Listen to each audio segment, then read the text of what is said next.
is Thursday, July 28th here in Draft Shark Studios in Rochester, New York. Welcome to the podcast. I'm your host, Matt Schauf. With me, as always, is Jared Smola. And if you head over to draftsharks.com, you'll find lots of new content, wide receiver breakdowns from me and Jared. Jared handled all of the NFC. I did the AFC. Every single team that you want to know about's there. We looked at where we would draft guys, places where we wouldn't draft guys, the reasons why we're either drafting them or not, what could be the upside paths. Basically, Jared, all of the things that are either working for or against all of these wideouts. I'd say it's basically everything you need to know about all 32 wide receiver cores. I mean, it's going to be a long read, sit down for maybe an hour or two to get through those things. But if you read through them, I think you'll be pretty prepared for your fantasy drafts. I would say so. And you got the time. Come on, what else you got going on? You're at work trying not to work anyway. Comeback player of the year is up on the site. That landed earlier this week. The early round bust is coming next. We got the breakout player coming after that. Those, of course, are the big three articles that we do every year. So you'll want to see what players are spotlighted in those. We've also got some extra picks at the end, some guys that just missed making that selection. So it's not just a one and done, but some guys that you're either going to want to highlight on your draft sheets or think about ignoring a little bit more. Much more content, of course, and regular updates to the Draft Sharks rankings from this point on. And Jared, I would imagine that for many people that matters more than the articles that are coming out, because the rankings are what most of us are doing. We've got stuff like Julio Jones signing, which changes things. The inevitable injuries, we haven't had any yet, but they're coming at some point. We know none of us knows what it's going to be. So we react to those as they happen. And of course, just the general camp buzz and preseason performances that always, sometimes it changes things more than they should, but that's kind of the point of all of us collaborating on them is tugging on the ankle of somebody who's getting a little carried away or, jabbing somebody who's not giving enough attention to some player. Yeah, there's definitely an art to how to handle the rush of news we get in August and all the stuff we see in the preseason. So yeah, it's definitely good to bounce ideas off each other. And yeah, we are keeping those rankings updated. The top end guys like Mike Evans and Tom Brady moving with the Julio Jones and Chris Godwin news. The bottom end guys, I just flipped Isaiah McKenzie and Jamison Crowder in our rankings. I know you were on board with that. I just made that move this morning in the actual ranking. So we're covering everything. We don't miss anything here. And I'm also boning up on some psychology podcasts so I can think of ways to trick Jared into agreeing with me when I want to move somebody up or down the rankings going forward. Good luck. Those rankings, of course, work primarily to run the dynamic Draft Sharks war room that syncs to your league while you draft. It updates in real time as the draft goes on, giving you recommendations the whole way. So you're not lost scrambling and trying to figure out who you should draft at any point.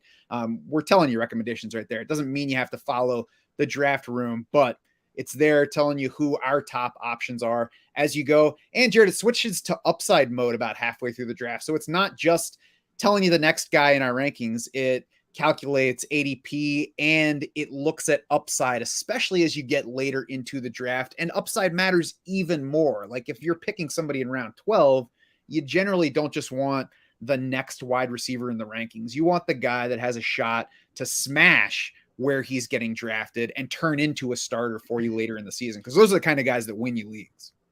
Yeah, and of course, the upside mode is based on our ceiling projections, which we have for every player. Every single player has a baseline projection, which we say is the most likely outcome. There's a floor projection, which is, if everything goes wrong, this is what's going to happen or we think is going to happen. Then the upside projection, the ceiling projection.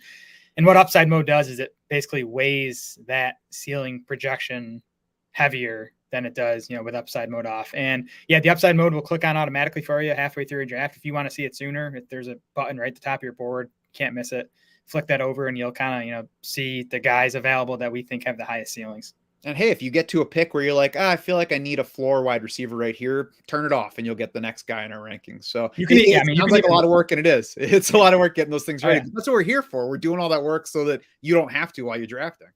Yeah, you can even sort by the floor projections on the MVP board or on the draft forum if you do want to go for that higher floor guy, which might make sense in certain situations. And hey, you could do a mock draft on our website and take the floor guys all the way through and see what you come up with besides boredom. Yes, I was going to say, don't do that. That's not fun. If you are looking to set up your 2022 league, or even if you've done so already, I would recommend that you check out Fantrax. It is completely free. It is completely customizable, from the number of stat categories that you can choose, the playing formats. Like maybe you have an existing dynasty league that already did a rookie draft and you're already set up somewhere and you don't love the site you're on, but that's just where it is, so you stick with it. You can import that league for free to Fantrax and get a much better user experience. So just because you're slogging along at a site you don't like doesn't mean you have to stay there. There are solutions out there, and Fantrax is that solution this year. Fantrax.com/draftsharks. If you start a league on Fantrax today, you get entered into a drawing for a signed Travis Kelce jersey. If you do it in a few days so that it's August, you get into that promotion that we mentioned last time where you're entered for a league that's going to get picked to be sent to an NFL city of your choice with spending money. So a cool promotion, I think, Jared. I want that Kelce jersey. So, maybe hold off a few days before, creating your league on Fantrax. There you go. Do it in August, but then you'll be competing with me because I got plenty of places that I want to go. And I'll just call my wife one of my league mates there so that she doesn't get mad at me for going without her. Fantrax.com/draftsharks. Now it's on to the final division in our divisional preview series. It is the AFC East, and it starts with the Buffalo Bills, who, if you're old enough, you can remember the Bills being a favorite. They did go to 4 straight Super Bowls, but it's been a while since then that they've been on top of even the conference, even the division, because Tom Brady stuck around New England for a long time. But that's where they are now, the number 1 Super Bowl favorite. They are losing, for our purposes, OC Brian Daboll, and they're not losing him. He's gone. He went to coach the Giants, who we talked about on Tuesday's podcast. Now, the question is, does that matter? Of course, the full answer is we don't know. We'll find out once the season starts. But I wonder if it makes any sense to really worry at all about him leaving. So I'm not sure anybody thought very much about Brian Daboll, or most people knew who he was before the past 2 years when Josh Allen really broke out as a passer, because before that, he spent 2 years as the OC in Cleveland. He spent 1 as the OC in Miami. He spent 1 as the OC in Kansas City. Then there were 6 years before he got the Bills job. He became the OC there, spent the past 4 years as the coordinator for Buffalo. First 2 kind of forgettable in terms of their offensive stats. And then, of course, Josh Allen broke through. So now we've got Daboll gone to the Giants. We've got Ken Dorsey stepping in, and he spent the past 3 years as the quarterback's coach for Buffalo, added passing game coordinator duties last year. So I think that it's fair to expect things to continue similarly to how they have been. Yeah, I mean, it's impossible to separate a coach from his personnel. Like, they're obviously interconnected. So we can't give Daboll all of the credit. Who knows how much credit we can give him for what the Bills have been the past 2 seasons. I first of all, watching the Bills offense, it's like one of my favorite offenses to watch. So I like that. And then just look at some of the, stuff we like to see from offenses, fast paced, pass heavy. That's what the Bills were under Daboll. So I'm a Daboll fan. We've talked about, that's one of the reasons we like the Giants offense this year. So to me, it's a slight concern. It's something I'm watching this summer, watching in preseason, listening to what we hear out of Buffalo. But I do like that they went with continuity where they, promoted Dorsey from within. Hopefully Dorsey tries to make, this offense as similar as it was under Daboll. Dorsey is a former quarterback. He's been in the league since 2011. He has worked with Sean McDermott for basically all of that span, came with him from Carolina. And like I said, worked the past few years under Daboll. So he should be able to continue things along if that's what he chooses to do. So I'm going to head into the season not worried about that change. Run pass split, I got him at 59.5, 40.5, Jared. That's leaning pass. I think that they will be good. If they lose more games than anticipated, maybe that shifts the pass run split a little bit further toward the pass. But, I think in that 60-40 range is what we should expect. Right, because as pass leaning as this offense wanted to be last year, and you can see that if you look at the situation neutral pass rate, they were only actually 10th in pass rate because they were playing with so many leads, and that led to, more running late in games. So I'm with you. I admit 59.5, right where they were last year. I think Buffalo, again, as the Vegas odds tell us, is going to be one of the best teams in the league, and that just is going to keep the pass rate from getting too high. Of course, not a big issue for Josh Allen because he gets it done passing, he gets it done running. And if they are just leading in most of their games, it's going to be because they're scoring points. So that's good for the quarterback. We're not going to downgrade him for that. The only question for Josh Allen, Jared, is if he goes too early in drafts, but I mean, Yeah. it's impossible to dislike him otherwise. I mean, you want to talk about an insane role for a quarterback. So, Allen obviously led all quarterbacks in fantasy points last year. He also scored, he easily led quarterbacks in expected fantasy points. He actually scored 36 fewer points than expected. So that tells you how awesome this role was. Allen finished 4th among quarterbacks in pass attempts, 3rd among quarterbacks in carries, and he was 2nd at the position in both red zone carries and carries inside the 10. So just massive volume, massive fantasy potential, with that type of volume. So yeah, he's to me the clear quarterback one. Like you said, it's, how do you weigh that gap versus the gap in ADP? Because Allen does tend to go, a round and a half ahead of, all the rest of these guys. And the scoring under expected is key to that, because you look at a guy and you say he can't really finish number 1 for a 3rd straight year. And yeah, I mean, it's more likely you come down from there than that you stay up there, but there's nothing fluky about how he's done it so far. Maybe they take some of the goal line touches away from Allen, but maybe he's driving that and they're like, okay, we're going to throw it this time. And he's like, no, there's a lane. I think I'm going to go ahead and run it in. So I'm not going to significantly downgrade him for the rushing touchdown upside. And frankly, if he finds a better set of pass catching running backs that he can dump off the ball to, then that's still success for the quarterback if those guys are getting into the end zone. It's not quite as many fantasy points, but it's still pumping up the numbers. So even when we get to the context of where he's going in drafts, I'm not opposed to adding Josh Allen. Yeah, he's a big dude in his prime for a Super Bowl contender. Like, I don't see a reason why the Bills would really change the way they're using him right now. The backfield got some change this offseason. The team tried to sign J.D. McKissick, and then Washington was like, oh, God, J.D. McKissick's about to go somewhere else. We better give him the same amount of money. So he's back with the Commanders. They then drafted James Cook earlier than some might have anticipated. But clearly, I think the way that we come out of this is knowing that Buffalo wants to get more receiving upside at least, and maybe volume out of its backfield.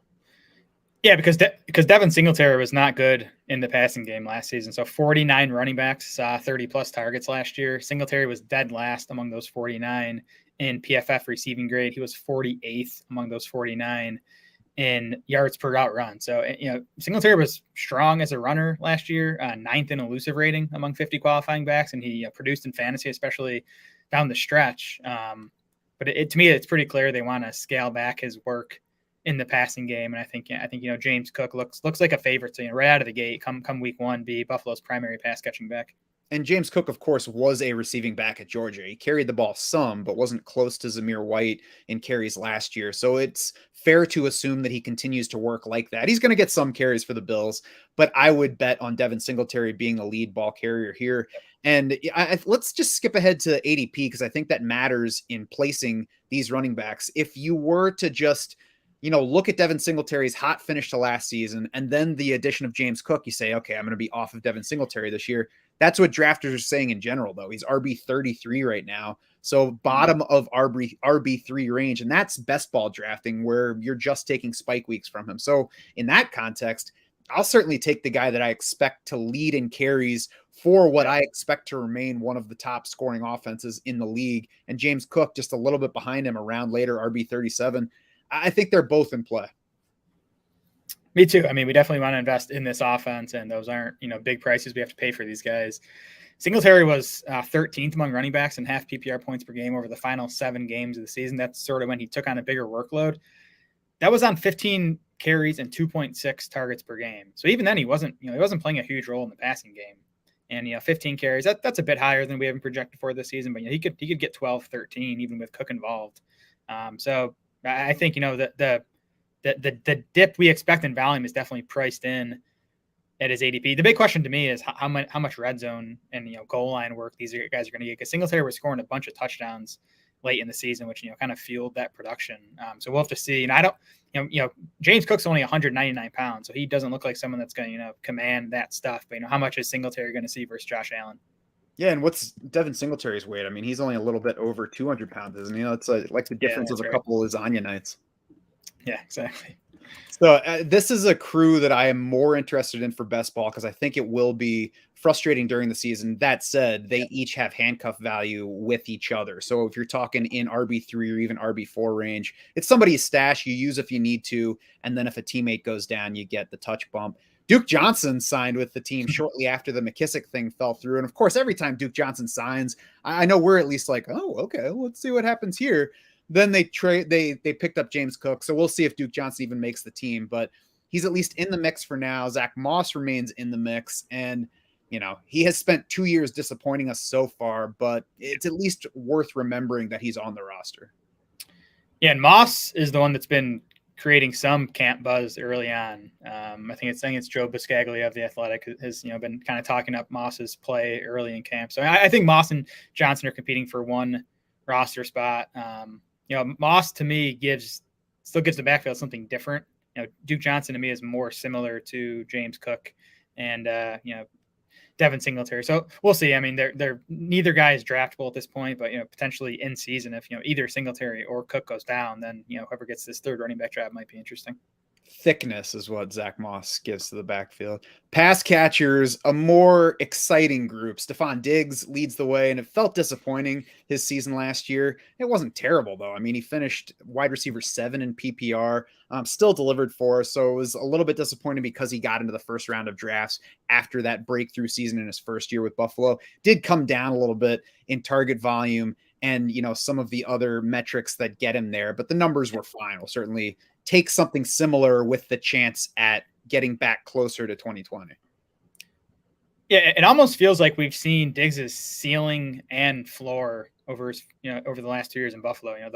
He was wide receiver 3 in 2020, wide receiver 12 and half PPR points per game last year. And of course, injuries or whatever, he could finish worse than that this year. But on a per game basis, I think he's a safe bet to at least be a top 12 wide receiver. And I think he does still have that upside into the top 5 because the Bills did lose a bunch of targets with Cole Beasley leaving, Emmanuel Sanders leaving. We expect Gabriel Davis and James Cook to pick up most of those, but Diggs could definitely get back to the target level he was at back in 2020. He saw 10.4 targets per game in 2020. That was down to 9.6 targets per game last year. And his yards per catch last year came down slightly, even though his ADOT got a little bit deeper. His touchdown rate through 2 seasons with Buffalo is actually slightly below where it was in his time with Minnesota. And he certainly was not the clear lead receiver there. So, we're talking about slight bumps in each of those cases, but we're in the range too, where a slight bump could be the difference between you're disappointing me as the 11th overall pick and you're number 2 at the position. So there's enough, even just slight upside to like Diggs, I think, where he's going. Yeah, I guess we'll get to the ADP, or we can get to it now, but I do still think he's definitely priced closer to his ceiling than the floor. Like, I'm fine with him where he is. Some people are like in love with getting Diggs at 8, 9, 10 overall. I think he's fine there. I'm not super excited to land him. Yeah, I was enjoying when you could get him in round 2. I agree that now he's getting into round 1 pretty easily, and his underdog ADP right now is 8.1 overall. So I don't think you can call him a value pick there. I think it's just the safe feeling of having a number 1 receiver rather than a running back in that range. Yeah, he's definitely safe. We know he's the top dog in what's going to be one of the most voluminous and productive passing games in the NFL. Ooh, voluminous. He is going behind Devontae Adams in FFPC drafting. So if you're pining for Diggs, maybe you get in there and take a running back or Kelsey on the front of the turn and then grab Diggs on the way back around. That's the stuff that never makes sense to me. I guess you could say the same about Adams, but to me, Diggs is more valuable in a full PPR league. He's more the volume guy, which I guess Adams is too. So maybe it does make more sense than I thought. But yeah, I would, I'd rather draft Diggs late round 1 in FFPC than underdog where it's just half PPR. Yeah, I think those guys are going to be duking it out just to draft the rest of the way, and they make sense being close together. Gabriel Davis is a guy that hasn't made a whole lot of sense at all this offseason. And, I get that the last time we saw him, he was scoring 4 touchdowns, and then the team got rid of Cole Beasley and Emmanuel Sanders, and now they've got this young, exciting player who's ready for a bigger role and just gave us big stuff. And we're all drafting best ball teams where we can talk ourselves into anything, especially when we just need to win a week at a time at the end of the year. That said, Gabriel Davis still a bit more hype than substance for me. Yeah, I mean, it's a small sample size that you're kind of pointing to if you're a Davis fan, and the back half of last season and through the playoffs. We do through his first 2 NFL seasons, we have 14 games where Davis has played 70+% of the Bills' offensive snaps. In those 14 games, he's averaged 6.2 targets, 3.6 catches, 54 yards, and 0.8 touchdowns. That scoring average in half PPR points per game would have made him wide receiver 25 last year. And that's about where we have him ranked. But that's, 4 or 5 spots below ADP at this point. The ADP is what I have a problem with. I want to be in on Davis. I see the upside to him as a player in this situation. But to me, it seems like he's priced right about at his ceiling at this point. He had 6 games late last year in that range of over 70% playing time. He saw 16.4% target share, which is a fine number, but you'd like to get more like 18, 20, 21 if you're taking a guy in the bottom of wide receiver 2 range. So, can he work out? Sure. Is it easier for him to work out in a format where if he's just okay during the regular season and then balls out in week 17? Yeah, it's much easier for him to win in that format. But overall, I'm definitely going to be under consensus on Gabe Davis this year. Yeah, I am too. Don't really want to be, but the market sort of dictates some of that. Yeah, I don't even feel bad about it, honestly. And then otherwise at wide receiver for Buffalo, we've got an interesting competition. Jamison Crowder arrived. You kind of look at the situation and think, well, actually, it was after Isaiah McKenzie re-signed. So, I looked at it and thought, okay, they re-signed Isaiah McKenzie because they like him overall. He's a return man for them. He can work out of the slot. But clearly they brought in Jamison Crowder because they think he's better in the slot. Doesn't seem like that's the way they're treating it to start training camp, though. Well, Crowder's missed the first few days of camp with what they're calling general soreness, which doesn't seem like where you want to be. In July here, you don't want to be dealing with general soreness already. And then McKenzie has reportedly been playing awesome early in camp. So again, the Athletics' Joe Biscaglia kind of alluded to him, believing that he thinks McKenzie is the favorite for the job at this point, and that if this continues for another week or so, that kind of the battle might be over. McKenzie might be the week 1 starting slot guy for Buffalo. So again, we did flip them in our rankings. We have McKenzie quite a bit higher now. I do think he's a nice target, late in PPR drafts. I do want to point out that Cole Beasley as Buffalo starting slot the past 2 years, he finished wide receiver 45 in expected fantasy points each of those 2 seasons. So it's not like it's an amazing role, unless you think McKenzie's going to, eat more into like Gabriel Davis's work or Stefon Diggs's work, which I don't. So I think you're talking about, probably like a wide receiver 5 in PPR. But again, you can draft McKenzie still at the very end of draft, so I think he's fine there. I think general soreness is probably just what they call Jamison Crowder in the training room after the way his career's gone in that area.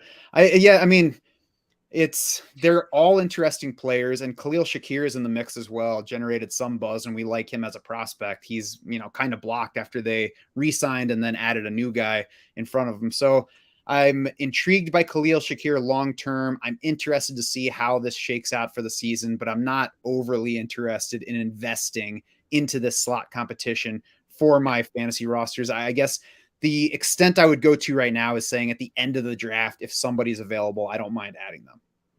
Yeah, McKenzie at the end of full PPR drafts, I think is worth a look. Otherwise, I'm not too interested. And he's probably going to climb now that the buzz is favoring him.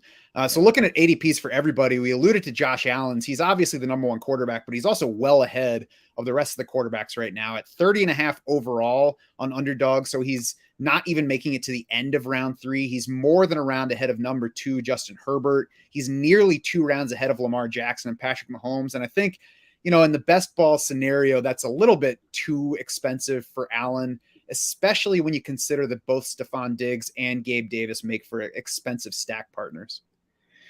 Yeah, and to me, it's really the opportunity costs that you're giving up when you draft Josh Allen in the mid-3rd round. So you look at the position players going around him. It's Keenan Allen, Michael Pittman, Mike Williams, DJ Moore, Kyle Pitts, Alvin Kamara, James Conner. And to me, when you look to the 4th and 5th round, even 6th round, you can get, Kyler Murray sometimes and Jalen Hurts. The quality of position player at that point takes a pretty big drop. So that's why I have trouble taking Josh Allen in the 3rd round. Again, I do think he deserves to be the first quarterback off the board, though. Yeah, I agree with that. And I think, as we get to more lineup setting leagues, I'm fine with going ahead and taking Josh Allen because even though he's still around plus ahead of other quarterbacks in FFPC drafting, he's at like the 4 or 5 turn in main event drafts, early main event drafts on FFPC. I think that's a fair spot. Even if it winds up being a round and a half earlier than the next quarterback goes, you by that point could have started with, a running back, 2 strong wide receivers, whatever you want that fourth player to be, and then Allen as this quarterback with a very high weekly ceiling, and then you just comfortably start every week throughout the year. Yeah, those main event drafts are a whole different animal. Like every time I go from like drafting an underdog and I get into a main event draft, I have to totally like recalibrate because the quarterbacks drop so far in those things. If you can get Allen in the late 4th or like the 5th round, I think he's a great pick. Mm-hmm. Running backs, Devin Singletary, RB33. I mentioned James Cook, RB37, both in fair ranges. Zach Moss is at RB88, so he's basically going undrafted. And I think that's the only reason that he's worth mentioning, because if most of the drafts do not include Zach Moss, I think he's worth stashing at the end of a couple, just in case even if it's a Devin Singletary injury that puts Zach Moss on the field and he has 2 games where he scores a time or two. That's some points that other teams are not getting in that tournament. Yeah, I mean, spending a last round pick on any player in a top 3 offense is never a bad idea. There's definitely some upside to Moss, even though he's unlikely to hit that ceiling. Stefon Diggs, we talked about, he's wide receiver 4, pretty much across formats right now. He could be behind Devontae Adams on some. Gabriel Davis is just inside the top 24 at receiver across sites. He's early round 5. And to me, it's really just too early, and it's not even close to not being too early. I think the only time I'm even considering Gabe Davis at this point is if I arrive with a naked Josh Allen on my roster. Yeah, and I mean, you'll if you do enough of these things, you'll get into drafts where Davis will slip into the mid 5th, late 5th, and that's where I'll take my shots on him. But I agree. Wide receiver 21. If Davis hits that price tag, Steph Diggs is probably going to disappoint at his price tag. It's tough to see both those guys paying off. Yeah, I agree with that. Jamison Crowder, wide receiver 67 as of right now. Isaiah McKenzie, wide receiver 83. Khalil Shakir at 108. I think that's probably changed already in drafts going on right now, and it's certainly likely to shift in McKenzie's favor. I think wide receiver 67, it's an okay range, not a range at which I'm targeting the Buffalo slot guy. Yeah, I'm with you there, especially on underdog with it being half PPR. Again, full PPR is the place to target McKenzie. Dawson Knox, I started draft season not wanting because of his price. But as I think more about it, if I don't love Gabe Davis where he's going, if I don't love the slot competition, then I should like Dawson Knox a little bit more. The case against him is he was driven by a high touchdown rate last year, and that's probably coming down. But he could also get more targets, score a similar number of touchdowns, but do so on more receptions. Yeah, his targets per game and target share did climb a bit from the first 6 games to the final 11. Knox has also improved his PFF receiving grade each of his 3 years in the NFL. So he's a player who's probably still getting better. I'm with you. I started the offseason kind of out on Knox. And for me, it was because of the OJ Howard signing. But everything we've heard about Howard since then has been, he's kind of been disappointing. And that Knox is clearly the pass catching tight end in Buffalo. It almost seems like they want Howard to be out in the field more for his blocking. So I think Howard's fine at tight end 9 on underdog. He's still going just 6 picks after Dallas Goedert though. So that's my biggest reason for not taking a whole bunch of Dawson Knox. I'd much rather have Goedert. Yeah, still not a target player for me, but I'm okay with where he's going now as opposed to being totally out on him before. And he is probably my first like truly interesting stack partner with Josh Allen if I did take Allen in a best ball draft. Yep, agreed. Or even in, FFPC tournament style draft, or maybe even in just like a standard league. Like I'm not paying nearly as much attention to stacking, but if I'm going to, a quarterback plus his tight end certainly works for me in those kind of leagues. It's always a good tiebreaker, if nothing else, stacking. That's right. Miami Dolphins, Jared, tell me about the big coaching change here. Yeah, brand new staff, head coach Mike McDaniel coming over from San Francisco. He hired Frank Smith as his offensive coordinator. Smith has no experience as an offensive coordinator. He has 12 seasons of coaching experience in the NFL. He was the run game coordinator and O-line coach for the Chargers last year under Brandon Staley. But this is going to be McDaniel's offense. He comes from the Kyle Shanahan tree. Yeah, McDaniel has actually followed Shanahan around the NFL for the past 11 years. Washington, Cleveland, Atlanta, San Francisco. Last year was McDaniel's first year having the offensive coordinator title. Again, I still think, Kyle Shanahan was primarily running that offense.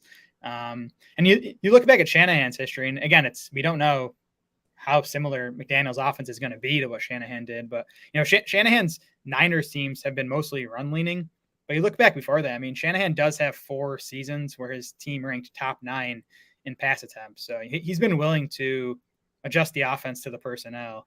And if you look at Miami's personnel, it looks like an offense that should be leaning pass. They add Tyreek Hill, they return Jaylen Waddle. Chase Edmonds looks like their top running back, and he's more of a pass catching guy. So I have Miami projected at 59% pass, which is kind of middle of the pack, maybe a bit pass leaning. Even that might be a little low. Yeah, I have it at 58-42, but the only thing I know for sure is that I don't know anything about what they're going to do on offense this year. Because it's easy to say he coached under Kyle Shanahan forever, so we'll use Kyle Shanahan's average to determine this. That doesn't mean anything. I mean, he learned from him, I'm sure, but it doesn't mean he's going to emulate him. And I'm with you in writing up the AFC wide receiver breakdown. I said this team is looking like it's building to pass. I mean, they traded for Tyreek Hill. They franchised Mike Gesicki. They signed Chase Edmonds, as you mentioned. So even the top running back signing is a pass catcher. So it would be shocking if the team is like, nah, we're going to throw the ball 56% of the time, and we're going to roll with Raheem Mostert and Sony Michel to kind of carry things and control the pace. It doesn't seem built that way. So I would certainly be fine with leaning toward them throwing more than what I had projected just from my early expectations. Yeah, and McDaniel seems like a smart guy, and again, like you said, it seems like they've built this offense to lean pass. Now, depending on how you feel about Tua Tagovailoa, that could be unfortunate that that's the quarterback that they have to work with, or maybe he's about to break out. Jared, which end of that spectrum are you closer to? Probably right in the middle, honestly. Like there's nothing from Tua's first 2 seasons that you can point to and really be excited about. I mean, the fantasy production has not been good. He's finished quarterback 33 and quarterback 26 in points per game. PFF passing grades, 27th out of 32 qualifiers as a rookie, 21st out of 31 last year. Now he's been in bad situations. He's played behind bad O-lines. The Dolphins were dead last in PFF pass blocking grade last year, and the weapons have been okay. I mean, he's had some good weapons, but they've been banged up a lot of the time. Devontae Parker wasn't healthy for most of the past 2 years. So the weapons have just been okay. They're obviously a lot better now. The one thing I like about this situation and the offense Miami's put in place around Tua, he's, and if you watch Tua, you kind of know he's best throwing short, and the PFF grades bear that out. He was 8th among 33 qualifiers in PFF passing grade on passes between 0 and 9 yards last year. And you think about Kyle Shanahan's offense, that's kind of what it's based on, getting the ball into playmakers' hands. And that, that's what they've built around Tua's, these guys like Jaylen Waddle and Tyreek Hill is obviously a deep threat, but is also awesome with the ball in his hands. So I think Tua at least is in a situation now where if he's going to hit, it'll happen in this offense with these weapons. I think you must have missed the early offseason hype video where the team generated that the slow-mo hot air balloon deep ball from Tua to Tyreek Hill. I mean, it's just magic. The wobbler. Yeah. I mean, younger me would have hated coming down in the middle on Tua or so many other things with this team, but that is absolutely, I think, the way to evaluate this team. I mean, you can have spicy takes on what Tyreek Hill is going to get or what Jaylen Waddle is going to command or what this guy who grew up as an NFL coach under Kyle Shanahan is going to do with his offense. None of us really has any idea whether Tua is good, whether he's a drain on the offense, whether Mike McDaniel is going to know what he's doing in the first year, exactly how things are going to be distributed. So I think the only way to really get yourself in trouble in Miami is to overbet one way or the other. I think that there is enough talent that I don't want to be out on any of these guys. And there are enough questions that I don't want to be too far in on any of them either. It's primarily Tua, and it matters less for him because of where he's going than it does for the wide receivers. Yeah, the one other note for Tua, what Miami did this offseason, they really invested in the offensive line. They, gave Teron Armstead a big contract. And, when he's healthy, he's still one of the best tackles in the NFL. They also signed Connor Williams from Dallas, and it looks like he's going to be the starting center in Miami. So, and then they have a bunch of young guys. They spent a first-round pick in 2020 on Austin Jackson, a second-rounder on Robert Hunt in 2021 second rounder on Liam Eichenberg. So there's some potential for this. Again, it was the worst O-line in PFF pass blocking last year. And there's potential for, I think, it to be, at least a league average unit this year, which would obviously be good news for Tua. At the very least, you like to see them investing in it and trying to improve it rather than saying, well, these guys are going to play better this year. Yeah. Backfield, we mentioned the biggest addition was Chase Edmonds, at least in terms of dollars. They paid up a bit for him in free agency. He should be the lead back. We'll see how the carries get distributed. They also signed Raheem Mostert. Then they later signed Sony Michel for exactly the same amount of money. So I think fantasy-wise, it's going to be a frustrating backfield. But there's plenty to like about Chase Edmonds for PPR purposes. Yeah, Edmonds is the guy I'm definitely on here. And as you said, the money says we should lean in that direction. I mean, Mostert and Michel both got 1-year deals with like $1 million guaranteed. Chase Edmonds got a 2-year, $12 million deal, $6 million guaranteed. So he's like in a 2 tiers above these other guys as far as the contracts they got. There's also, one of my favorite stats I've seen this offseason. It's from Connor Allen of 4for4. Chase Edmonds last year on zone blocking running plays ranked first in the NFL in yards per carry and expected points added per play. And of course, the Niners under Shanahan last year, they used the 6th most zone blocking run. So if McDaniel's going to bring that offense over, and I think he will, it looks like he kind of looked at the free agent running back landscape and was like, Chase Edmonds is my guy. This is the guy that fits in what I want to do in this offense. So I think he's definitely going to be the lead back. He is, up to this point, has never been, a high volume guy. He's bigger than I realized. He's 210 pounds. So, he probably can handle, 14, 15 carries per game if they want him to. We'll see exactly what the backfield looks like, but I think Chase Edmonds is definitely the guy who is the one you want to target in fantasy. And he's definitely the best pass catcher out of the three too. I would be surprised if he gets past 12 carries per game if these guys are healthy. But he's certainly going to carry the ball. And I would guess that he's going to lead this trio in carries, even if it's at a lower level than a typical backfield leader for that purpose. Raheem Mostert, of course, played for San Francisco, so he should know the system, came over with the offensive coach, spent all of last season out injured after going down in week 1 and paving the way for Elijah Mitchell. But, when he's on the field, he's explosive and he's going late enough that the fact that he has been productive in the past matters more than the fact that he's also been hurt a lot. Yeah, he has the speed working in his favor and the experience in this offense working in his favor. I still prefer Michel, though, as the late round shot to take on this backfield. I mean, Mostert's 30 years old, and he's dealt with a ton of injury issues over his career. He's played just 9 games over the past 2 seasons. As you said, he's coming off that knee surgery.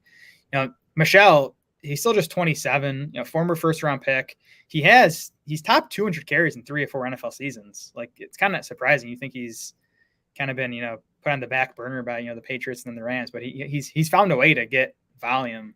And he was decent last year, 19th in elusive rating among 50 qualifying running backs, actually beat Chase Edmonds in that stat. So he's the guy I'm kind of betting on emerging as the number 2 guy in this backfield. Yeah, and has now produced for 2 different teams en route to Miami. So we'll talk about their draft position, which is kind of the last factor in deciding whether to draft either one. But first, the much more interesting group at wide receiver, led by Tyreek Hill, who arrived via trade, joins Jaylen Waddle, who, by the way, set the rookie record for receptions in a season last year. I mean, I know it was the first year ever of 17 games, but still pretty good to catch 104 balls in your first season in the NFL, especially with Tua Tagovailoa and Jacoby Brissett as your quarterbacks. Yeah, now Waddle benefited from massive volume, which you could definitely say is a mark in his favor that he earned that volume, but he saw 140 targets. That was the 4th most by a rookie wide receiver, at least since targets started getting tracked in 1992. So it was a 23% target share for Waddle. I think that's a mark he's probably going to have trouble repeating this season with Tyreek Hill in town. But yeah, listen, it was a great rookie season, and it should be a pretty condensed passing game, right? With Tyreek, Waddle, and I think Mike Gesicki. So I'm fine with Waddle. He's actually dropped in ADP a bit over the past month or so. But I do still think Tyreek Hill is going to be at least the 1A in this passing game.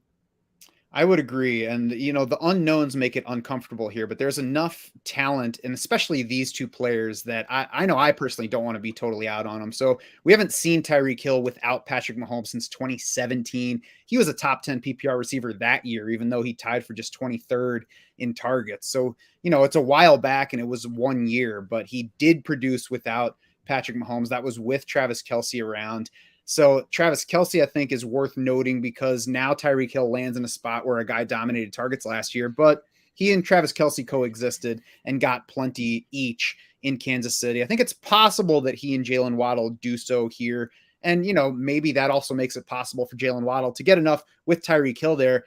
I think the combo of the two of them, you could argue about which one of them gets more targets. I think those two definitely hurt the upside and really fantasy usability of Mike Gesicki, Cedric Wilson, and basically anybody else in the Miami passing game.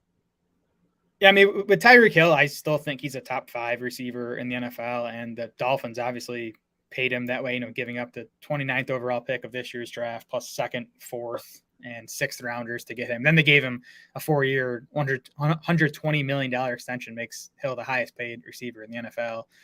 So at some point with Hill, I just want to bet on talent. Like, it's obviously a quarterback downgrade. His deep ball ability is probably going to be hindered by Tua. But remember with Tyreek, I mean, the Chiefs used him as more of a short range guy last year. He had an 11-yard ADOT.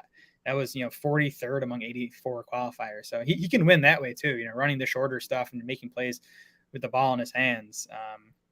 So it's obviously a downgrade, but he's also cheaper in drafts right now. And I think he's a guy I do want to get some pieces of. And even if the QB change is bad for his deep ball ability, it's not like he's never going to catch a deep ball for the Dolphins. So it'll be around. Yep. So let's jump into the ADP review on these guys. Tua's first at QB 17. He's a half round behind Justin Fields. He's a half round ahead of Trevor Lawrence. And Jared, those are two key reasons that I have not taken more of Tua so far. Yeah, me too. He's not a standalone target for me, but if I do take Tyreek Hill or Jaylen Waddle, then again, I'm not opposed to Tua at quarterback 17.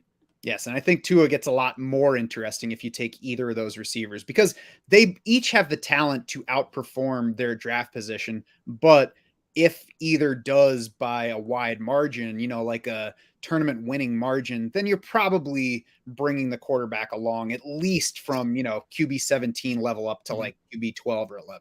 Exactly.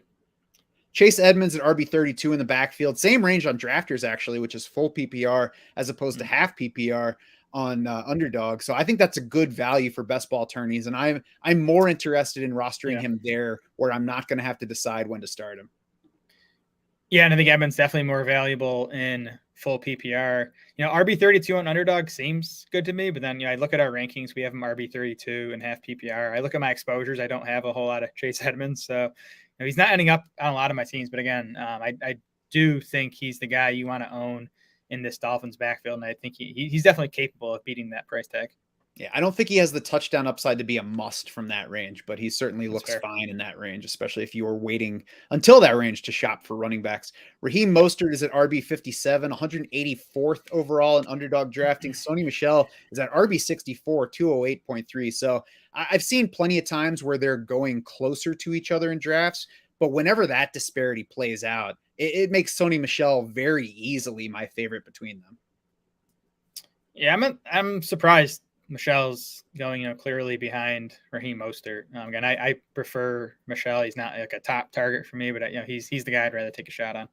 And I think they're both guys worth taking a shot on at the end of any kind of draft. Because if one goes down, the other gets an instant boost in carries. And, maybe we do get Chase Edmonds topping out at like 8 or 9 carries with the other guy carrying 11 and a half, 12 times per game. Maybe we do get a bit more, something closer to the like Kenyon Drake or James Conner split with Chase Edmonds. Yeah, you'll get about 6 games of Mostert holding up, and then the knee will give way or something. Tyreek Hill is at wide receiver 9 late in round 2. I like him better than Deebo Samuel in that range, who he's going right behind in ADP. I like him over AJ Brown, who is right behind Tyreek Hill. And I'm probably not going the same way every time when I'm deciding between Tyreek Hill and T. Higgins, who are right next to each other in Underdog ADP. Yeah, to me, Tyreek and Higgins are kind of like in their own separate tier there. I do like them clearly ahead of the other guys you mentioned. And again, it's just a bet on talent with Tyreek. Like, Right. I could see us getting to week 1 and he takes a short pass for a 60-yard touchdown. We're all like, why were we letting Tyreek Hill drop to the second and third round of fantasy drafts? Yeah, and that's the thing is you say, I don't know about him with Tua. Yeah, neither do I. None of us do. And that's why he's going at the end of round 2 rather than at pick 8 where Stefon Diggs is right now. Yep, exactly. By the way, if you're not on Underdog yet for some reason, go in there now, set yourself up with an account, use promo code SHARKS, and they will match your first deposit up to $100. So you just get double the money just by going in and typing in SHARKS as a promo code. I recommend it. Jaylen Waddle is at wide receiver 18 in Underdog ADP, early round 4. I think it's easier to bet on Jaylen Waddle in a full PPR format than half PPR because there, all I have to do is bet that Miami gives me the kind of passing volume that I'm hoping for. I don't necessarily have to also bet on Tua being an efficient quarterback. Yeah, I'm with you there. And, Waddle's dropped by about a half round over the past month or two. He was usually a third round pick, later third round pick. And now, like you said, he's wide receiver 18 in the early 4th. I think that's a fair price. I'll take him at ADP if I'm looking for a wide out there and he's atop my board. I did want to note, the Tua ADP versus these wide receivers doesn't make a whole lot of sense to me because Miami, Cincinnati, and the Chargers are the only 3 teams that have 2 wide receivers going in the top 20 in ADP. And, Joe Burrow and Justin Herbert are both, top 7 quarterbacks in ADP, and Tua is quarterback 17. So one of these things is off. Either, Tua is going to easily beat his price tag, or Tyreek Hill or Waddle are going to, disappoint at their ADPs. Or everybody's collectively too high on Justin Herbert and Joe Burrow. Could be. I guess we'll see. But yeah, I agree with you. If you like Tyreek Hill and Jaylen Waddle at cost, then you should probably like Tua a little bit better and really just like talk yourself into taking him ahead of the quarterbacks that are around him, if that's the case. Yep. Cedric Wilson, wide receiver 96. If you want him at the end of a roster, fine. Mike Gesicki, tight end 14. I don't think that he's winning anybody a championship. I like him as a fallback option. Like if I just get to the point where I haven't taken a tight end until I get to that tight end 14 range, I'm like, all right, that's cool. I'll take Mike Gesicki. He'll be crappy a lot of weeks and he'll be pretty good other weeks. I'm curious to see how he's going to be used in this McDaniel offense. That's something I'll be looking for when we get to some preseason action. Is he going to be the big slot still that he kind of has been over the past couple of years? He's not going to be blocking, that's for sure. I was going to say, McDaniel's used to having George Kittle, who is, probably the best blocking tight end in the NFL. So I hope he doesn't try to use Gesicki like that because that won't go well. But yeah, I'm with you. Gesicki is one of like those 10 tight ends in that, tight end 12 to tight end 22 range where like they're all fine. And I'm just usually taking whichever guy falls past ADP. I hope he does try to make him block just because it's funny to watch. You're such a hater. You always have been. I mean, it is. If anybody wants to go back and watch Mike Gesicki blocking at Penn State, I trust. It's funnier than watching his receiving video.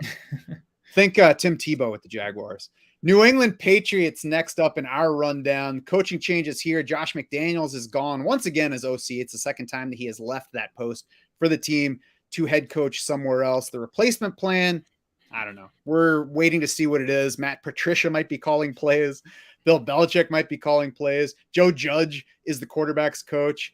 And so none of it is a good thing. We'll see whether it's a bad thing. I think ultimately it's not going to matter that much because it's not that interesting an offense for fantasy usage. Sure. I will say that the last time Josh McDaniels left, there was no drop off for the offense. Of course, that was right in the middle of a dude named Tom Brady playing quarterback. And so on the first day of Pat's training camp, it was Matt Patricia calling in the plays. And that, that's weird because he has a defensive background. He has just 2 years on the offensive side of the ball. They came with the Patriots in 2014 and 2015. He was an offensive assistant in 14, assistant O-line coach in 15. Otherwise, he's been a defensive coach. So why they've tabbed him as the play caller is, kind of beyond me. Yeah, but like you said, it's a concern. To be a bigger concern if this was an offense we were investing more heavily in. But yeah, it's something to watch in preseason and early on in the season. And I wouldn't be surprised if it's something they're trialing right now to see how they want to do it, and maybe something that changes as the season goes, depending on how things go.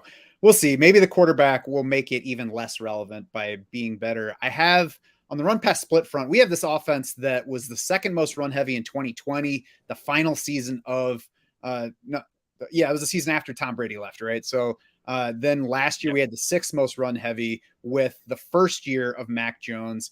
I expect a little bit more progression on pass rate here, but I still think we're looking at a team that's going to be in the bottom half of the league in passing rate. I've got it projected at 56-44. I wouldn't even be surprised if it's a little less than that.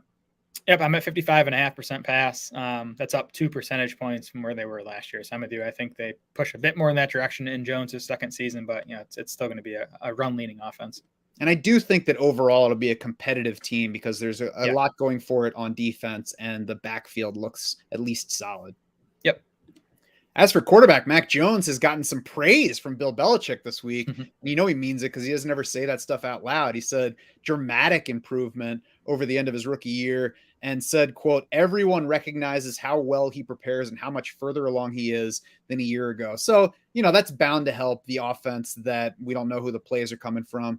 Still think it ultimately doesn't matter a whole lot for fantasy because Mac Jones is not a runner and the passing offense is lackluster. Exactly. He had a nice rookie season, 68% completion rate. He was 11th among 31 qualifiers in PFF passing grades, but he finished 30th among quarterbacks in fantasy points per game because, like you said, he doesn't have passing volume on his side, only ran for 121 yards. So there's just, again, I think he's going to take another step forward. I think Mac Jones, by the end of the year, could be a top 15 real life quarterback. I don't think it's going to really translate to fantasy. I think his upside is like a mid-range quarterback too. Yeah, I agree. So moving on to running back, where the Patriots are doing the best they can to keep us uninterested by just piling a bunch of guys into the backfield. We've got Damian Harris, who emerged a couple years ago. They added Rhamondre Stevenson in the draft last year. He contributed well, especially when Damian Harris was out this past season. Added a couple more guys in the draft this year. I guess the best thing working for any of them is that nobody's going too early to be knocked out of fantasy contention just by being too pricey on draft day. Yeah, and it's a good situation for the group. I mean, again, we think this is going to be a run-leaning offense. The O-line is still good. The Patriots have finished top 12 in rushing touchdowns in 18 straight seasons. That always blows my mind to do anything for 18 straight seasons. So there's going to be rushing touchdowns to be had. Just how everything's going to be divvied as usual with the Patriots, we don't know. Damian Harris was playing ahead of Rhamondre Stevenson when both guys were healthy last season. They were both really effective runners. Harris 5th in PFF rushing grade among 50 running backs. Stevenson was 12th. Stevenson actually beat Harris in elusive rating. He was 6th among those 50 in elusive rating. Now, neither of these guys did much in the passing game last year. So that's another question we need to answer is, who's going to do that stuff? It seems like James White is not going to be ready for the start of the season and maybe not a factor at all this year. They drafted Pierre Strong, who's, created some buzz, I guess, for his pass catching ability. He didn't do a ton of it in college, but it seems like the Pats like him in that area. Rhamondre Stevenson caught a decent amount of balls in his final college season, so I think he's a candidate for that work. But there's a lot of questions that we need to answer in this backfield. Hopefully we have a better idea by the end of August. Yeah, I mean, Harris and Stevenson each did enough receiving in college that you would think that they are potential 3-down players, but it sure seems like the Patriots want to have their running back specialized because Sony Michel arrived in the league with plenty of receiving pedigree behind him and then didn't do a whole lot of that for the Patriots. So, it's good for them in real life. It helps them score all those rushing touchdowns. It's bad for us in fantasy because we have a tough time counting on any of them. And, we'll talk about how ADPs help line them up in a minute. Pass catchers, it's a less interesting group because it's not even as intriguing at the top. Jacoby Myers is a top guy from last year, and he dominated in targets, 51 more targets than any of his teammates last season. And each of his past 2 years has piled 40 more targets on top of what he got the season before. So he's trending in the right direction. Still stops short of being a high ceiling player, though, or even an exciting fantasy guy, because even as the target dominator last season, he only got to 23.6% target share. And that would be fine if we're talking about an explosive player, but we're talking about a slot guy who's going to catch shorter passes, who's not going to, win in the end zone. So there's not enough ceiling to really make Jacoby Myers a true difference maker here. Yeah, finally found the end zone last season, but still scored just twice. Myers finished 46th among wide receivers in half PPR points per game. He was 37th in expected half PPR points per game, but that kind of feels like the upside here. And I wouldn't even be surprised if his target share dips this year. And we actually have it projected to dip, 3-4 percentage points with the addition of Devontae Parker, and, Kendrick Bourne played well last year. We'll see what Tyquan Thornton does for this team, but I don't expect Myers to, be the target dominator he was last year. He shouldn't, based on how they've spent money the past couple of years, unless they're going completely wrong. And maybe that's the case. It certainly seems from the results like they have not spent money wisely on pass catchers. Yeah. But, the way that they've done it says they don't want Jakobi Meyers to get a quarter or more of the targets, which I think makes sense. Devontae Parker, there's plenty to like about him as the player, but he's stepping into a situation where some other dude dominated the team in targets last year. So it's tough to imagine Parker being the target leader this year. And Devontae Parker in New England with 17% target share is not moving a needle for me. Yeah, early standout in training camp, Devontae Parker. Every Patriots article I read is talking about how well he's playing, but that's Devontae Parker. He's been such a tease throughout his entire career. It's also probably a bunch of beat writers that have not had exciting wide receivers forever. So now they're like, look at this guy; he can run and jump. Is that Randy Moss back out there? Yeah. I mean, Parker's 30 years old now. He's made it through a healthy season just once in 7 tries in the NFL. So he might give you some spike weeks here and there, but I can't imagine he's going to be someone you're going to be relying on as a starter in lineup setting fantasy leagues. Kendrick Bourne was ridiculously efficient last year. Tyquan Thornton is fast, and Nelson Aguilar is making a lot of money. But if we're not excited about the first wide receiver, it's tough to pay much attention to the 3rd, 4th, and 5th. Yeah, I think Bourne will be the 3 here. Aguilar was bad last year. Thornton, I'm not sure he's ready. So I think Bourne's your 3rd wide receiver, but I don't think he's going to be a fantasy factor. At least Tyquan Thornton can keep laughing at people, complaining about his skinny wrists. The tight ends, of course, cost a lot of money last year as well. Hunter Henry, Jonnu Smith.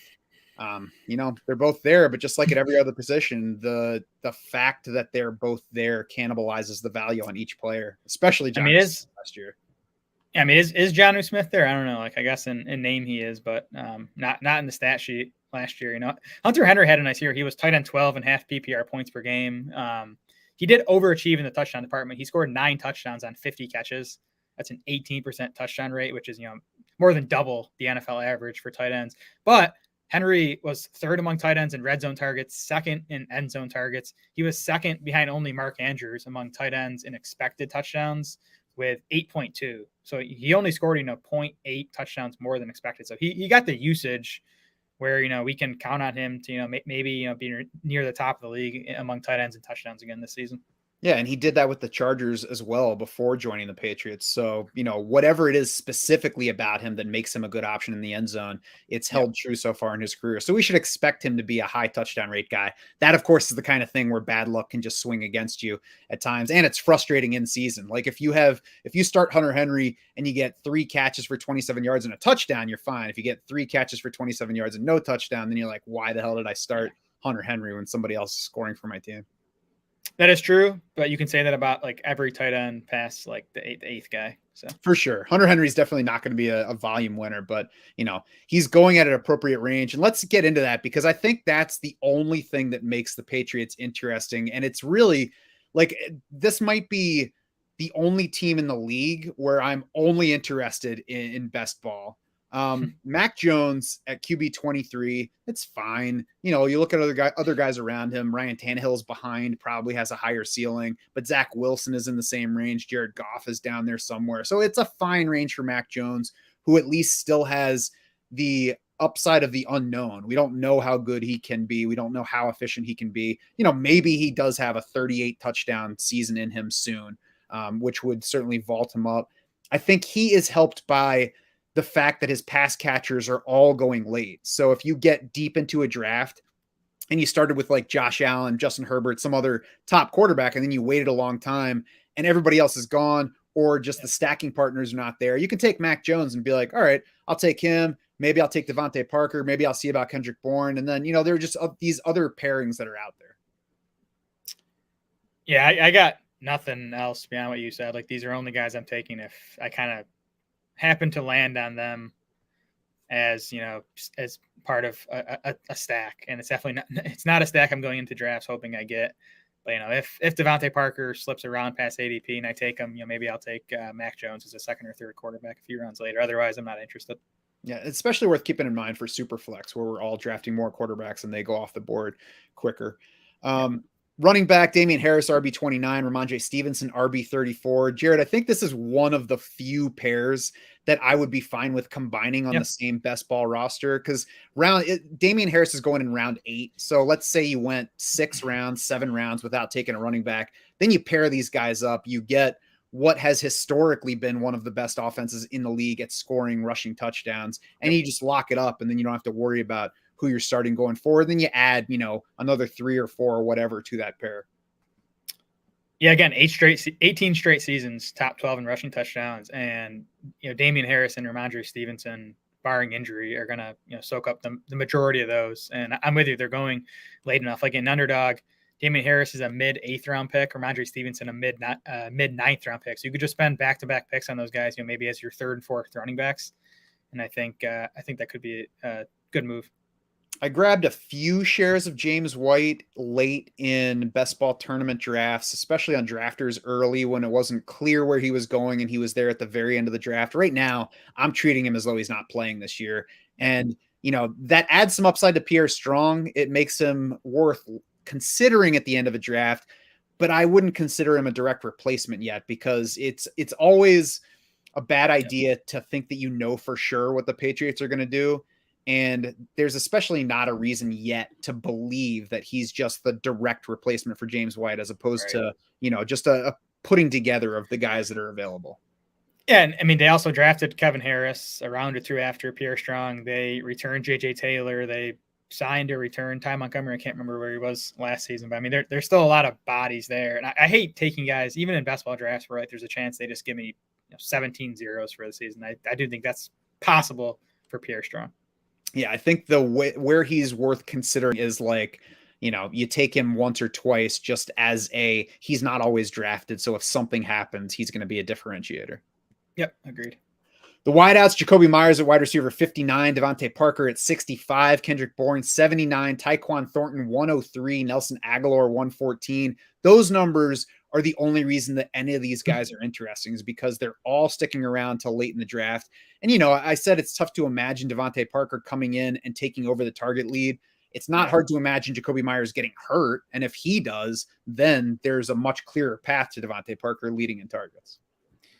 Yeah, and Parker's wide receiver 65, and the contract the Pats gave him says, he's probably going to be something close to an every down player. And he is the archetype we want in best ball, where he can make plays downfield and he can be a threat in the red zone. So he's like the spike week guy to target. Myers, to me, is someone you only target in full PPR leagues. And, even in full PPR, he's more of a weekly floor option than a guy who's going to give you big spike weeks.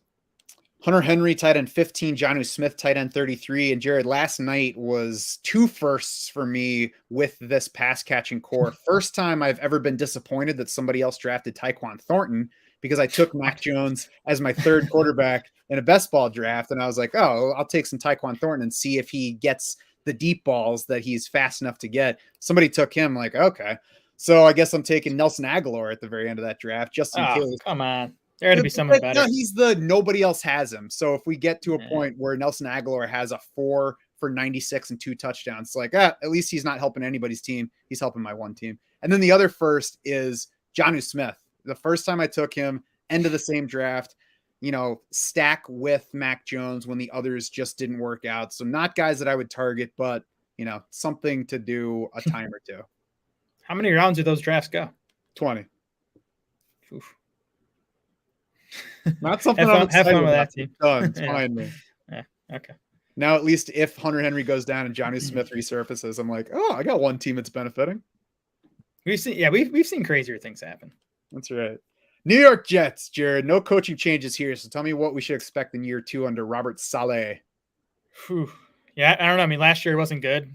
Jets 28th in points, 26th in yards, 24th in yards per play. The Jets actually finished last year 4th in pass rate, but that's because they were so bad and they were trailing so much. They were actually just 15th in situation neutral pass rate. So they definitely want it to be a more balanced offense. I think the team should be a little bit better this season. So I did take their pass rate down. They were up at 63.3% last year. I projected them at 59.5% this year. Mm-hmm. Yeah, I mean, I just, it's an offense to not get excited about at all. I have them at 60-40. It's just kind of a generic projection because I don't expect the Jets to be good, and they have good receivers. So they should be throwing the ball plenty, and they have a good receiving running back who we'll get to in a few minutes. So not an offense to get excited about, but there's at least talent to take note of. Quarterback Zach Wilson, it was not good for him last year either. It was actually pretty bad, as we probably expected heading in.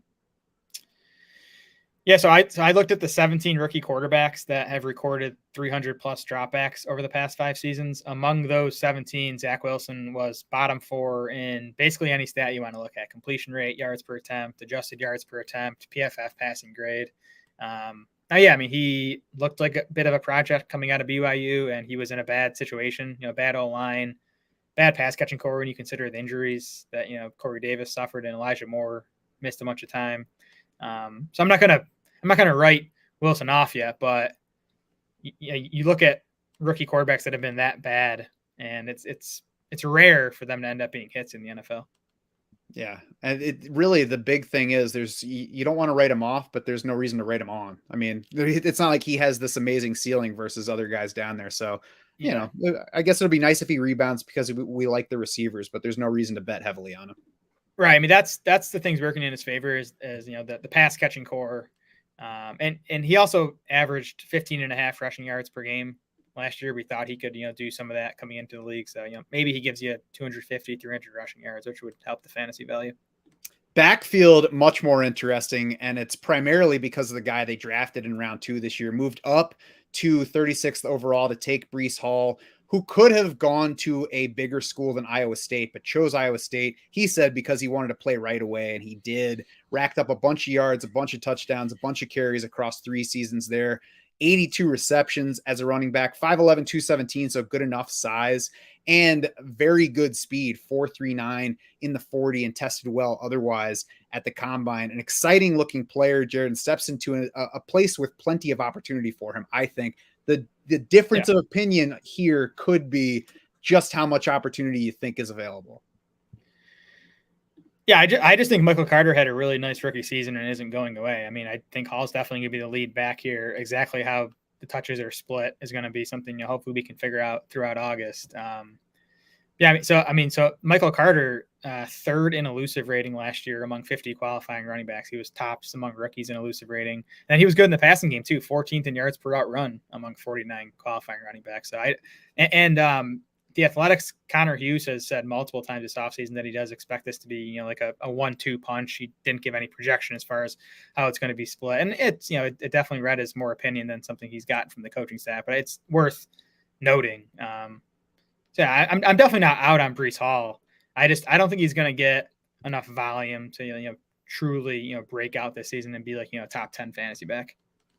He might not, but I think he might. And he's going in round 4. And I think just the sheer possibility of it makes him worth buying to make sure that you are in if it all comes together, because he's just like he has everything going for him that you look for in a running back prospect. And so if the biggest thing working against him is that Michael Carter was decent, or, we'll say pretty good. If Michael Carter was pretty good as a rookie, if that's the biggest thing working against him, that just to me is not a reason to not go after Breece Hall.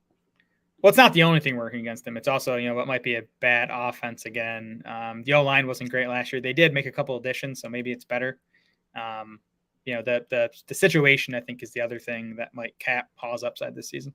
Yeah, I can understand being hesitant with the situation. I think, we can always cherry pick examples, but if we look back to last year, we got Antonio Gibson finishing RB10 with, I think, a profile that would not be hard for Breece Hall to reach. 16.1 carries a game, 2.6 catches per game. You could divvy up those touches differently, but I think that like 18 to 18 and a half touches per game is a reasonable level, not huge in touchdown rate. And I think that there's more receiving upside to Breece Hall versus Michael Carter than Antonio Gibson. It's just one example, so I don't want to overplay that comparison. But I've said before, I think that being concerned about Breece Hall in general, and this isn't directed at you so much as to out in the ether, but if you're big concern with Breece Hall is that the team is bad and that Michael Carter was pretty good last year.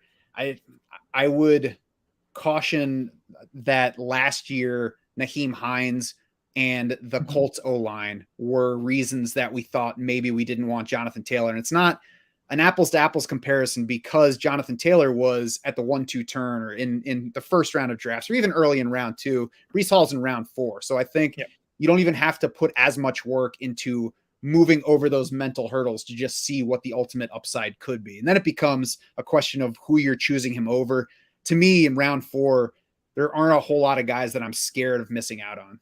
Well, that's the interesting thing. If you look at underdog ADP, Hall's going right next to Cam Akers and Zeke Elliott, who I think have, upside cases of their own. They both have downside cases too, obviously. And we've talked about them both. And, Akers, it's with the Achilles. Zeke, it's just, is he kind of washed at this point? So to me, I think the price is right on Breece Hall. I just, I'm definitely not taking him over Cam Akers and Zeke Elliott every time. I think those guys have arguments to be up in there too. I think that looking at that trio specifically, Zeke Elliott and Cam Akers seem like candidates that have made up running back dead zones in recent years. And I'm not saying I'm totally against either player, but you get guys with red flags like that and you can explain them away with, explanations that make sense. And that has tended to be what has driven the RB dead zone lately is you look past the pock marks to find the positives. And for me, if I'm looking at Breece Hall, I'm saying he's brand new, so he's not hurt like either of these guys or broken down like Zeke Elliott might be. We know that he's talented. We all believe that he is, and he's in a spot where he could get a lot of touches. To me, he stands out well ahead of those guys in terms of ceiling. Yeah, I think the argument for Akers and Zeke over Hall is the offenses they're in. All right, I mean, it's a good argument. Again, I want all those guys. I think Akers and Hall, especially to me, are guys I like when I can get them in the 4th round of these drafts. To me, shiny new Breece Hall over Cam Akers and his repaired Achilles is that I'm leaning the Hall way. But, like I said, I'm not totally against the other guys, but that's the one of those 3 that I'm scared to miss out on something big if I'm not taking enough of him. Pass catchers, we've talked about. It's an exciting group here. Elijah Moore, Garrett Wilson, Corey Davis. All those guys, well, 2 of them are 1st-round picks, and the other one is the guy that fantasy folks are most excited about, and he's a 2nd-round pick. So Elijah Moore flashed last season right around mid-year after Corey Davis politely got out of his way, and before Elijah Moore then politely got back out of Corey Davis's way. So the problem in evaluating all these guys, Jared, is that we haven't seen any of them together yet, and we haven't seen a whole lot of any of them with Zach Wilson yet, or a whole lot of good from Zach Wilson. So this might ultimately be a situation that we're paying too much attention to because there's just not enough here to make anybody truly difference making. And this offense will not support 3 fantasy relevant wide receivers. It won't support 2 if Zach Wilson doesn't play better than he did last year. And the other thing, which we can, I guess, get to now, is the investments that the Jets made at tight end. Signing CJ Uzomah and Tyler Conklin to pretty big deals, and then spending a 3rd-round pick on Jeremy Ruckert. Do they want to be a 2 tight end team primarily? I don't know. If that's the case, you're gonna see one of these 3 wideouts not be on the field as much as we need them to. So yeah, I love Elijah Moore's talent. I love Garrett Wilson's talent, although I'm not sure he's as NFL ready as some of these other 1st-round rookies in this year's class. And Corey Davis, I've loved his talent in the past, and he's so cheap in fantasy drafts that there's an argument to be made for him. But again, this offense needs to be a lot better if these guys are going to pay off. Yeah, and I think let's go ahead and jump to cost because that matters a lot in deciding whether to be in or out on any of these guys. And if I just look at Elijah Moore and Garrett Wilson without considering ADP, I would think that they're pretty close. I could see either of those guys leading the team in targets. I think it is possible that Corey Davis leads the team in targets, although I would rank him 3rd among those 3 guys if I'm guessing who will lead the team in targets. So add in the ADPs, we've got Elijah Moore going 33rd among wide receivers. Garrett Wilson's at wide receiver 52 on Underdog, nearly 4 rounds behind where Moore is. And then Corey Davis is a wide receiver 74. Corey Davis is going behind Nico Collins, which is stupid. So Corey Davis clearly in that context is the best value among the 3, especially for best ball. Garrett Wilson is way ahead of Elijah Moore, I think, in value with that much separation between them. Corey Davis, he was only healthy for 8 games last year. He was wide receiver 29 and half PPR points per game in those 8 games. Now, again, he's dealing with much more target competition this season. So I don't expect him to finish near that high, but yeah, wide receiver 74 is kind of crazy. Wilson, again, like I said, I'm not sure he's ready to, be a big factor in the NFL, but the fact that he was a top 10 pick tells me he's probably going to get the opportunity to do that. And he's a talented guy. Like he's an electric mover. He's a fun watch. There's been some Odell Beckham comparisons for Garrett Wilson, at least in the way he moves. So yeah, I would definitely rather take those 2 guys than Elijah Moore. I love Elijah Moore, and the rookie season was encouraging, but wide receiver 33, when you talk about the target competition and the quarterback concerns, you're just asking a lot for his talent to sort of outweigh all that stuff. Yeah, let's wait till halfway through the season when Elijah Moore's fantasy managers are disappointed, and then we'll try to trade for him in Dynasty and see if we can make that happen. Yes. I think the extra bonus here to those ADPs is that if you draft Moore at ADP, you're really hoping that he's going to be at least your wide receiver 3, ultimately hoping that he's more than that. If you grab Garrett Wilson or Corey Davis at their ADPs, you're stashing somebody on the bench that has some upside. And that is the way that I would want to be in on the Jets offense, if I am at all. I'm also okay with just, not being in on the Jets offense outside of the backfield. Yeah, Wilson to me is just a blind pick based on top 10 NFL draft pick that I'm getting at wide receiver 52. I think if you make that bet over 20 years, you're definitely going to profit. Circling back to the other ADPs, Zach Wilson at QB 24, whatever. I mean, Ryan Tannehill, Jared Goff, Baker Mayfield, Carson Wentz are all behind him. He at least is in the same region with those guys. And Carson Wentz is 2 full rounds later. And for me, it's easily Wentz straight up over Zach Wilson. So the fact that I can wait and still get Wentz means I'm basically never taking Zach Wilson. Yeah, I'm not going to say I'm never taking him. I think at least the crappy rookie season is kind of priced in, and you can say, there's still this unknown factor with him. Again, the weapons we like, and maybe he has some rushing ability. So again, he's not a top target for me, but I'll mix him in these underdog drafts. Breece Hall, RB18, we talked about where he is. Michael Carter is at RB46, and I think that matters quite a bit because he's right behind Nyheim Hines. He looks to me like a slower version of Nyheim Hines with a worse quarterback. I mean, we could argue about the speed, but Nyheim Hines is at least a guy who has showed that he can be at the NFL level, what we hope that Michael Carter can be. Carter's also just ahead of Tyler Algier, and then a little bit more than a round behind Michael Carter is Kenneth Gainwell, who to me looks like Michael Carter, but in a backfield where he could just outplay the guy ahead of him and take on more touches without somebody getting hurt. I don't think that's a possibility for Carter versus Breece Hall. No, either do I. I don't think I've drafted Carter a single time. I think he's pretty much a pure handcuff. I mean, maybe in best ball, he'll, sneak his way into a couple starting weeks free, but I think he's going to need a Hall injury to really be an asset. And I can get guys like that. And he's not even a high-end handcuff just because of the offense and because he's a smaller guy. He's not going to be a 25 touch guy if Hall goes down. So I can get guys like Carter later on, like Brian Robinson, who we've talked about, who, goes 5 rounds later than Michael Carter. Yeah, we saw last year where Ty Johnson got lots of touches when Michael Carter was pressed into duty. Tevin Coleman was still in the mix. So, I'm out. So tight end, CJ Uzoma, tight end 32, Tyler Conklin, tight end 35. That's where they belong because the fact that the Jets signed both of them makes me not interested in either one. Yeah, I mean, their last pick, tight end 3s for best ball, maybe. Everything I've read from New York is Conklin's more likely to be the pass catching tight end. And he's actually going behind Uzoma. So he'd be the guy, if you're dabbling here, he'd be the guy I'd take, but you can probably do better. It's just like last year. I mean, it's similar, I guess, because neither one is quite as exciting as they were, but Hunter Henry, Jonnu Smith with New England, where they sign one, you're like, oh, okay. And then they sign the other, you're like, what the hell are you guys doing? Wow. So either of these guys could have been, tight end 24 if the Jets had signed him. Then they signed the other one. It's like, I don't care that you exist anymore. Yep.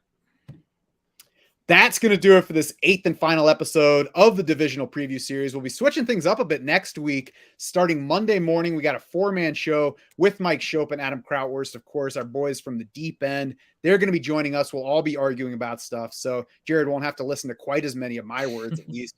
We'll be doing one of those a week throughout August. We've also got the DS Invitational drafts coming up. We've got Wednesday, Thursday, Friday, a live draft to stream each night. Those are going to be on Fantrax every time. Lots of fantasy players and fantasy analysts that you're familiar with. So those will be interesting to watch as you prepare for your own drafts. 3 more of those the following week as well. So lots of draft streams coming up. And our Beat Writer series is rolling on tomorrow. We've got Grant Cohn talking about the 49ers. We have several more coming on next week to talk about their teams. Jared, important insight that we've already gotten from the first 3 visitors that you really can only get by watching the team over and over again.